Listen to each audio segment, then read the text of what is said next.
And if that person who is ruling you does not feel is obliged to explain his action to you, that he does not feel he has to come back to you to renew his mandate, he does what he likes. And that's what we had during the military regime.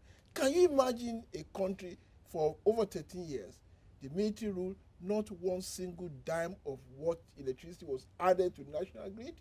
You cannot do that under a civilian dispensation. They will tell you.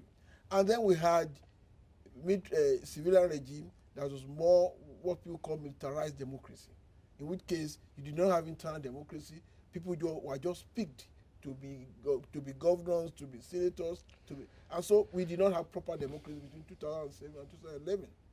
But Nigerians are a proud people.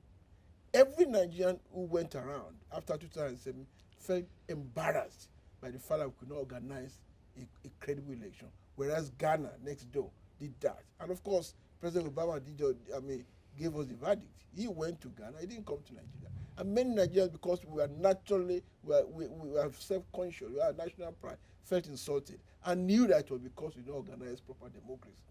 And therefore, that was why the call for democracy, for that their votes you can, was so strident that no regime, no government could afford to ignore it. And that's why when President Jonathan came on board, he made a promise that he's going to ensure a credible election. He says he's going to make sure that the elections are going to organize with free and credible. And he delivered. And Nigerians are very happy about it. So we are matured. First, for our political maturity, first, we do realize that we want our votes to count. Even during the dark days when we had the period of transition, when former President Yar'Adua, God bless his soul, was sick, and then there was a cloudy political session. People were telling the military, don't use this opportunity to come and say, fellow countrymen again, we don't want you. Let us resolve our problem politically.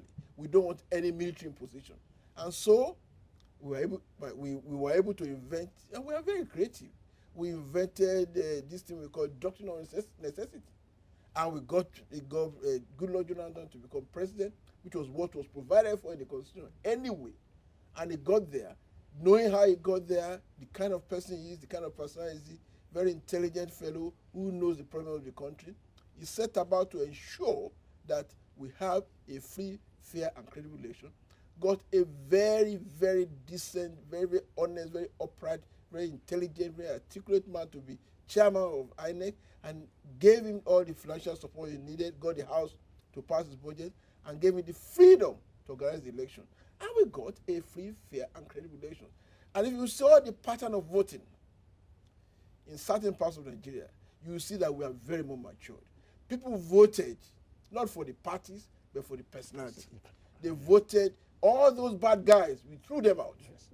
Most of all the bad guys are out. The ones that are there now are